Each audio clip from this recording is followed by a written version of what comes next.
행동하지 못할 때 그건 의지의 문제가 아닙니다. 자아에 대한 무지가 문제입니다.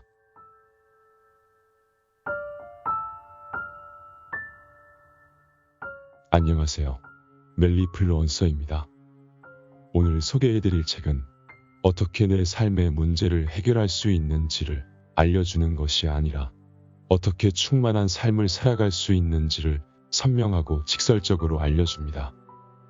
자기 개발을 넘어 온전한 나로 살기 위한 방법들을 함께 감상하면 좋을 것 같습니다.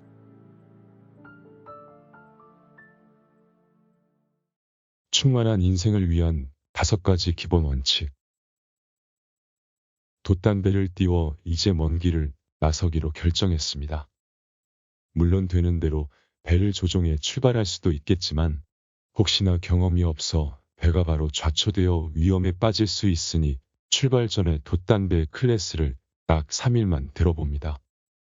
안전장비, 조종법, 배의 구조와 항해 기술에 관한 기본 규칙을 배우면 훨씬 안전하고 단단한 여정이 될 것입니다.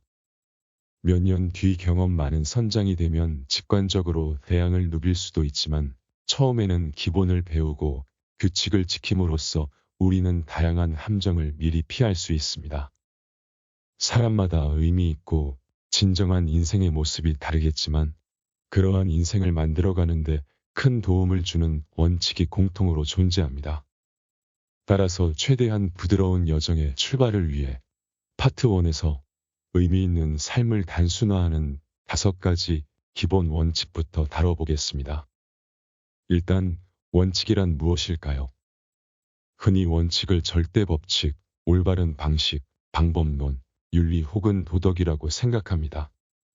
우리는 원칙을 절대적인 것으로 생각하는 경향이 있지만 사실 절대적으로 맞는 원칙이란 없습니다.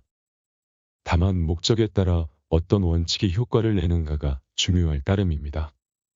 그래서 앞으로 여기서는 원칙을 우리의 목적 추구를 강화하는 룰, 패러다임 또는 맥락이라 생각하겠습니다. 예를 들어 이 책의 목적이 승마를 가르치는 것이라면 어떤 원칙이 도움이 될까요?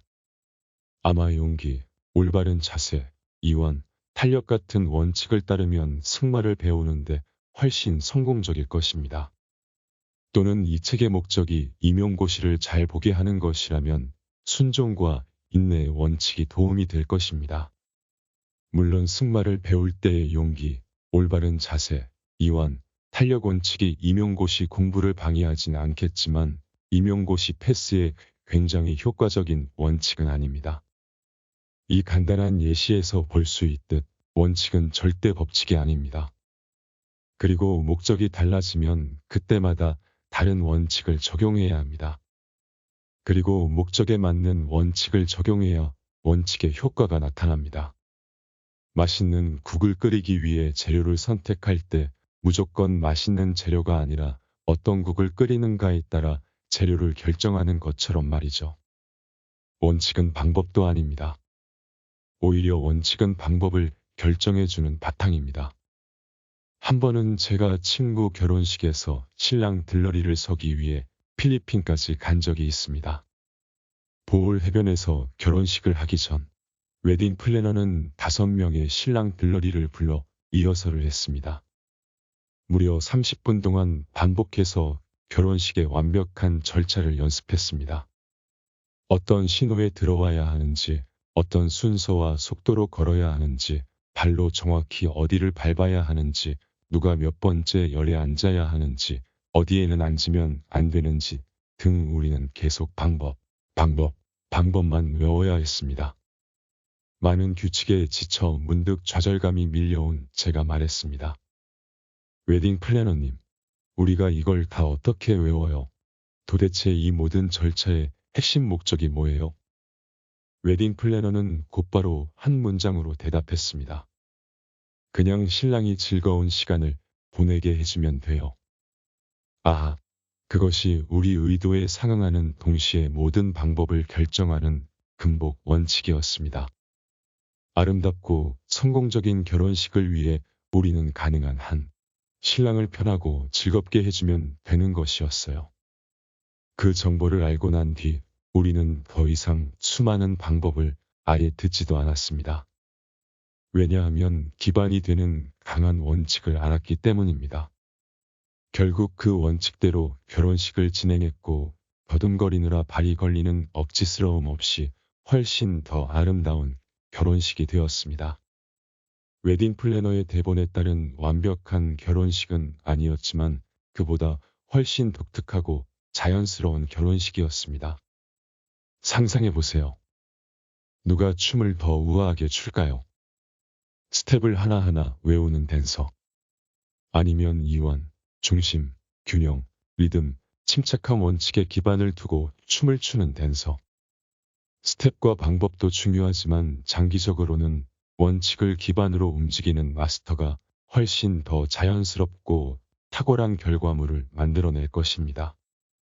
이 책의 목적은 성공적인 결혼식이나 승마, 춤, 시험 준비가 아니라 내 삶의 주체성을 되살려 강력하고 진정한 인생을 실현하는 데 있습니다. 따라서 앞으로 방법이 아닌 우리의 목적 실현에 상응하는 원칙을 안내하고 이 원칙을 어떻게 작용할지 설명하도록 하겠습니다. 우리 인생 여정의 바탕이 되는 원칙은 다음 5가지입니다. 첫 번째, 문제 해결보다 창조. 두 번째, 자아 수축보다 자아 확장. 세 번째, 자기 기만보다 진정성. 네 번째, 올바른 길보다 호기심. 다섯 번째, 피해 의식보다 주인의식. 이 5가지 원칙을 하나하나 설명하기에 앞서 주의해야 할 것이 있습니다. 5가지 원칙을 인생의 만병통치약으로 받아들이면 안 됩니다. 앞서 설명한 것처럼 원칙은 결코 올바른 방법, 의무, 도덕 또는 윤리가 아닙니다. 절대 그렇게 받아들이지 마시길 바랍니다. 또 이들 원칙을 무조건 지켜야 한다는 새로운 강박도 만들지 말아주길 바랍니다. 이들 원칙은 자기개발, 자아실현, 의식 성장, 역량 강화에 기반해 의미 있는 삶을 살아가는 여정을 많이 단순화할 가능성이 큽니다. 하지만 언제나 중요한 것은 원칙 적용을 결정하는 것이 우리의 의지, 판단력, 선택, 유연성에 있다는 점입니다. 원하지 않을 때 혹은 맞지 않는다고 판단할 때는 언제든 원칙을 적용하지 않거나 더 강력한 원칙으로 바꿔도 됩니다. 어쩌면 5가지 원칙이 조금 추상적으로 들릴지도 모릅니다. 만약 그렇다면 그 이유는 원칙은 머리로만 이해할 수 없기 때문입니다. 원칙은 경험적으로 체현하고 행동과 다양한 시행착오로 오롯이 내 것으로 만들어야 합니다. 특히 원칙은 형태와 방법에서 독립적이라 예시에 한계가 따릅니다. 예를 들면 주인의식 원칙으로 다양한 가치를 제공하는 창업을 할 수도 있고 아름다운 나무집을 지을 수도 있고 한국 통일을 이룰 수도 있습니다. 원칙을 어떤 형태를 위해 사용할지는 여러분의 선택에 달려 있습니다. 여기서 저는 여러분에게 행동의 맥락을 알려드리지만 그 행동은 스스로 해야 합니다. 자, 바로 시작합시다. 원칙 1. 문제 해결보다 창조. 우리는 문제를 해결하거나 문제를 걱정하거나 현상에 반응하거나 상황에 대응하거나 무엇을 피하거나 무엇을 없애거나 무엇에 대적해 싸우거나 장애물을 넘거나 무엇을 이기려고 하지 않는다. 자기 인생을 예술처럼 창조한다는 것은 원하지 않는 인생을 없애는 게 아니라 원하는 인생을 탄생시키는 것이다. 그동안 저는 코칭을 하며 다양한 댓글과 메일을 받았습니다. 사람들이 제게 요청하는 부분은 대개 비슷했습니다. 코치님, 저한테 이런저런 문제가 있는데 어떻게 해결해야 하는지 빨리 알려주세요. 우리는 자신이 뭘 싫어하는지, 인생에서 뭘 없애고 싶은지 너무나 잘 알고 있습니다. 나를 힘들게 하는 그 2-3가지 문제만 없어지면 행복할 것이라고 믿습니다. 회사에서는 싫어하는 상사 밑에서 고생하고 사내 정치 게임만 일삼는 비겁한 동료들의 시선을 신경 씁니다. 집에서는 부모에게 잔소리를 듣거나 반려자가 내 기대에 맞춰주지 않습니다. 학교에서는 과제를 같이 하는 친구가 열심히 하지 않아 스트레스를 받습니다. 이처럼 문제 목록은 깁니다. 우리는 그 길고 긴 문제 목록만 해결하면 내가 원하는 삶을 살 수 있을 거야 라고 확신합니다.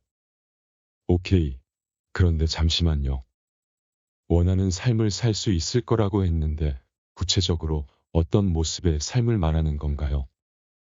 진정하고 정직한 삶을 살고 싶다고 했는데 그것은 정확히 무엇인가요?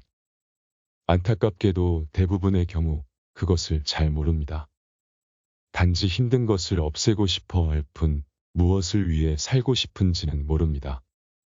우리는 문제로부터의 자유와 충만한 삶을 서로 혼동하는 경향이 있습니다. 무언가로부터의 자유를 원하지만 무엇을 위한 자유인지 생각해 본 적이 없습니다. 뭐 어디 아프지만 않으면, 딱히 꿀리지만 않으면 성공적인 삶이라고 생각합니다. 그럼 확장하고, 헌신하고, 탐구하고, 자연을 경험하고, 유의를 추구하고, 사랑을 나누는 그런 온전한 삶은, 솔직히 돌아보면 그런 삶은 꽤 무섭습니다. 진정한 삶을 살려면 내가 그 삶을 책임지고 주도적으로 뭘 해야 하는데 차라리 숱한 문제에 반응하며 사는 삶이 훨씬 편하지 않을까요? 인생에서 지지만 않으면. 스튜어트 에머리는 인생을 위한 소유자의 매뉴얼에서 이 같은 수동적인 문제 해결 패러다임이 어떻게 생기는지 설명합니다. 다음 예는 에머리의 설명을 참고해 만든 이야기입니다.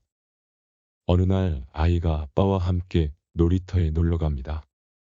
아이는 신나게 놀면서 아빠에게 자신이 얼마나 높이 뛸 수 있는지 자랑합니다. 아빠는 아이의 점프 실력에 박수를 치면서 내가 얼마나 대단한 아이인지 아느냐며 수백 번 강조합니다. 또 친척들 앞에서 아이의 재능을 칭찬해주고 아이를 그날의 주인공으로 만들어줍니다. 다음 날 아이는 아빠가 퇴근하면 보여줄 깜짝 선물로 소파에서 점프하기 공연을 준비합니다. 드디어 아빠가 집에 들어온 순간 아이는 소파에 올라가 높이 점프. 그런데 그 다음 순간이 아이의 인생 전체를 바꿉니다. 회사에서 받은 업무 스트레스로 머리가 아팠던 아빠는 아이에게 소리칩니다. 뭐 하는 짓이야. 이게 얼마나 비싼 소파인데. 진짜 너 때문에 못 살겠다. 아이는 깊은 혼란에 빠집니다. 어제는 분명 높이 뛰어서 칭찬을 받았는데 오늘은 왜 정반대 반응이지? 그날의 충격으로 아이는 다시는 높이 뛰지 않겠다는 선택을 합니다. 나는 조용하고 몸을 잘 쓰지 못하는 사람이다. 라고 자처하기 시작합니다.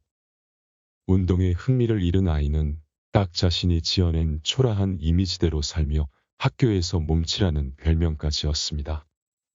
우리 역시 에머리의 스토리에 나오는 아이처럼 어릴 때부터 충격적인 상황을 참 많이 겪습니다. 부모, 친척, 선생, 학교 친구는 물론 교육 과정과 사회의 기대에서도 일관성 없는 경우를 수백 번 경험합니다. 더욱이 불안정한 부모에게 장기적으로 충분한 인정과 사랑을 받지 못하거나 학업에서 치열한 압박을 받거나 학교에서 따돌림을 당하며 자라는 아이는 현실을 부적절하게 일반화합니다. 난 인생에서 이길 수 없다. 나아가 자신을 결핍된 자아로 규정합니다. 나는 짐이다. 나는 바보다. 나는 사랑받을 가치가 없다. 나는 무능하다 등등. 어차피 난 무가치한 존재니 인생에서 크게 실패하지만 않으면 돼. 이때부터 삶의 목적이 완전히 왜곡됩니다. 자아를 확장하고 충만한 인생을 살기보다 자신을 충분히 보호하면서 사는 것이 가장 중요한 가치가 되어버리는 거죠. 다시 말해 삶이 두려워져 삶에 참여하는 것을 기피하고 삶을 꺼리게 됩니다. 이 경우 직접적인 문제만 해결할 뿐 원하는 인생을 구축하지는 않습니다. 다양한 것으로부터 자유를 지키려 애쓰지만 결국 자신의 충만한 삶을 위한 자유를 포기합니다. 즉, 인생에서 이기려고 하지 않습니다.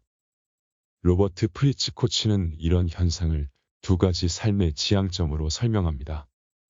첫째, 반응적인 문제 해결 지향형. 둘째, 주도적인 창조 지향형. 먼저 첫째, 반응적인 문제 해결 지향형. 문제 해결 지향은 앞서 설명했듯 부정적인 것이 나타나면 여기에 반응해 이를 해결하고자 애쓰는 삶을 말합니다.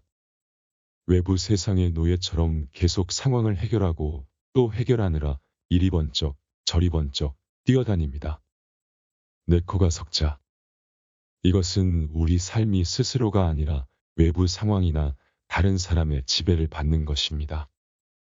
그 외적 문제를 해결하느라 자꾸 애쓰다 보니 우리는 끝없이 고생해야 합니다. 이런 마인드셋에는 선택의 자유가 없습니다. 외적 환경에 반응하는 까닭에 단지 문제 해결 방법을 선택하는 자유만 주어질 뿐입니다. 로버트 프리츠는 이 상태를 한 문장으로 완벽하게 설명합니다. 당신이 당신의 모든 문제를 해결해도 원하는 것은 갖고 있지 않을 것이다. 흔히 불편하거나 위협을 주는 상황만 없애고 안도합니다. 하지만 문제 상황으로부터 잠시 자유를 얻어도 다음 단계로 뭘 해야 할지 몰라 적극적으로 행동하지 못하고 그저 새로운 문제가 발생할 때까지 기다리기만 합니다. 여기에는 신기한 비밀이 있습니다. 바로 한 가지 문제를 해결하면 반드시 새로운 문제가 생겨난다는 것입니다. 심지어 우리는 너무 심심한 나머지 문제를 해결해야 스스로를 가치 있는 인간으로 여길 수 있다고 생각하기 때문에 일부러 새로운 문제를 만들어내 그것을 해결함으로써 자신의 존재를 정당화합니다. 결국 문제 중독자가 됩니다. 문제 해결이라는 부정적 동기부여로는 의미 있는 인생을 살아가는 추진력이 결단코 생겨날 수 없습니다. 문제 해결 지향형에서 행복은 도피로 얻는 단기적인 안도감으로 같이 절하됩니다. 정신적, 육체적으로 많이 괴롭지만 않으면 그럭저럭 행복한 삶이라고 착각하지만 문제 해결에 지속성이 없어서 자꾸만 좌절합니다. 오가는 인생. 우리는 모두 0에서 시작합니다. 문제가 발생하면 삶은 마이너스로 내려갑니다. 이때 우리는 그 불행 요소를 해결하기 위해 고생합니다. 몸이 아프면 병원에 가고 마음이 병들면 치유 프로그램에 다녀오고 답답한 마음에 술을 마시며 친구에게 위로를 구하고 여행을 다녀오고 이직하고 자극적인 음식을 먹습니다.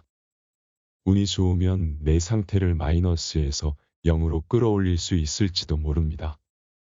자, 이제 플러스 삶으로 나아가 볼까요? 아니요, 문제 해결 지향적인 삶은 0이 되면 멈춥니다. 더 나아가고 싶지만 방법도 모르고 안도감에 일단 그것으로 만족합니다. 대개 이제 좀 살만하다 라고 말하죠. 그러곤 삶이 다시 마이너스로 떨어질 때까지 기다립니다. 이 사이클을 끊임없이 되풀이하는 것입니다. 흔히 하는 다이어트를 예로 들어볼까요? 여기서 문제는 비만일 겁니다. 문제 해결을 위해 다이어트를 한다고 12개월 무이자 할부로 헬스장 멤버십을 끊었다고 해봅시다. 첫 한 달은 엄청 열심히 헬스장에 가서 운동을 합니다. 진짜로 살이 빠지기 시작합니다. 하지만 몸이 가벼워질수록 헬스의 중요성은 더 이상 보이지 않습니다. 문제가 점점 작아지면서 동기부여도 점차 줄어들기 때문입니다.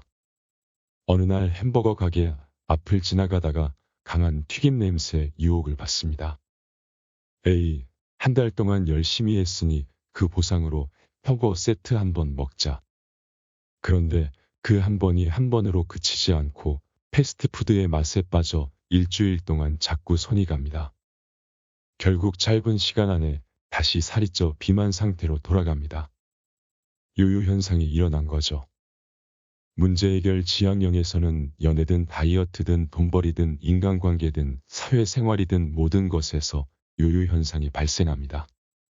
우리 인생 전반에 걸쳐 나타날 수 있는 요요 현상을 몇 개 더 찾아봅시다. 회사 생활이 힘들 경우 보통 이직을 준비합니다. 일단 회사를 그만두면 재정비를 위해 해외여행도 다녀오고 이제 새롭게 시작할 수 있을 것 같은 느낌이 듭니다. 아, 새로운 직장에서 정말 제대로 일할 수 있을 거야. 그런데 막상 일을 시작하면 새로운 회사도 똑같이 힘듭니다. 그럼 어찌할까요?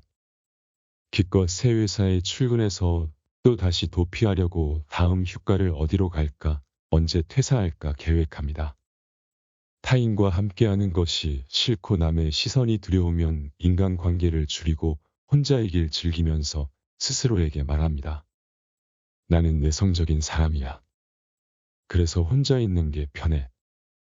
그러나 그 좋던 혼자만의 시간도 점차 지겨워지고 외로움이 느껴집니다.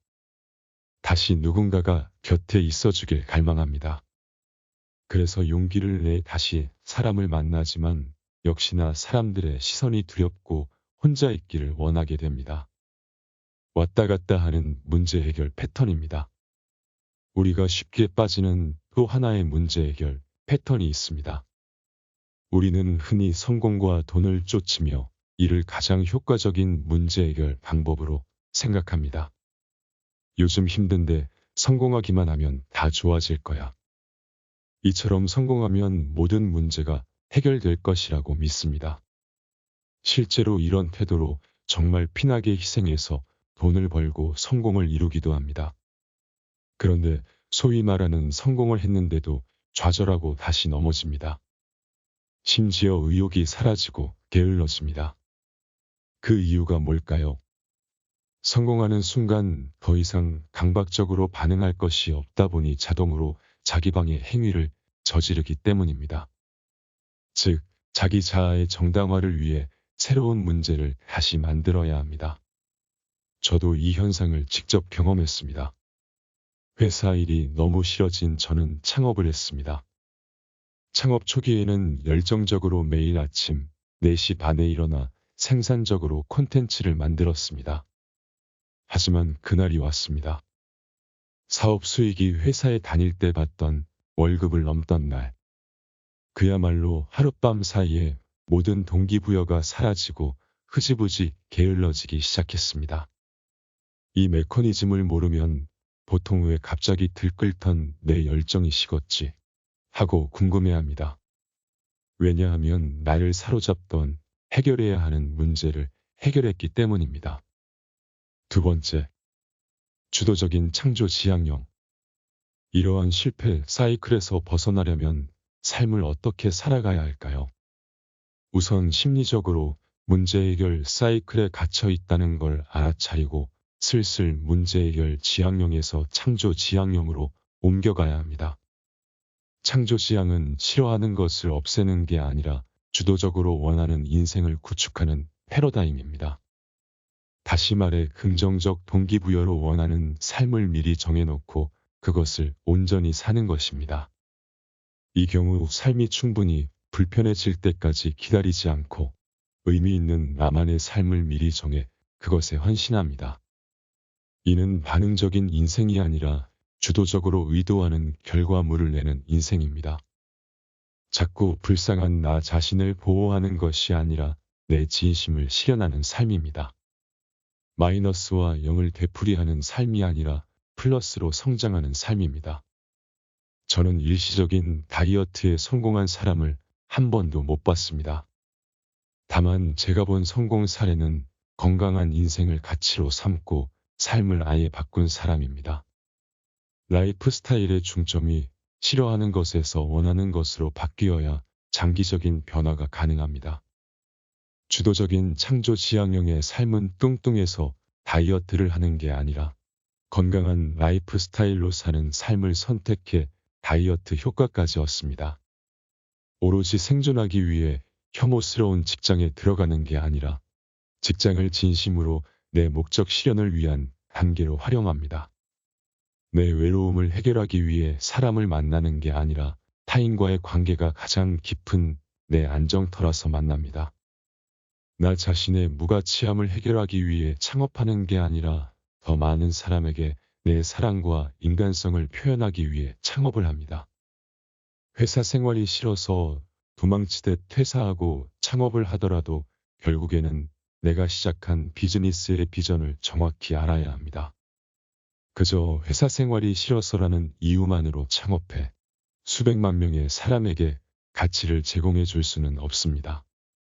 플러스로 가려면 사소한 문제 해결 패턴에서 벗어나 나와 타인 그리고 지구를 위해 어떤 의미를 실현하고 싶은지 명확히 알아야 합니다. 그래야 부정적이고 원치 않는 것에만 초점을 두지 않고 내게 의미 있는 것에 집중해 성장하고 확장하는 삶이 가능해집니다. 진정한 비전이 무엇인지 모르면 문제 해결 패러다임 이외의 다른 삶이 어떤지 상상하기 매우 어려울 것입니다. 창조 지향형 삶이 어떨지 아직 감이 오지 않더라도 걱정하지 마세요. 앞으로 고생스러운 문제 해결 지향형에서 창조 지향형으로 이행하는 것을 체계적으로 안내하겠습니다. 안내에 앞서 여러분이 진정 풍부하고 충만하며 사랑이 넘치는 삶을 살고 싶다면 마음 깊은 곳에 다음 문구를 새겨놓아야 합니다.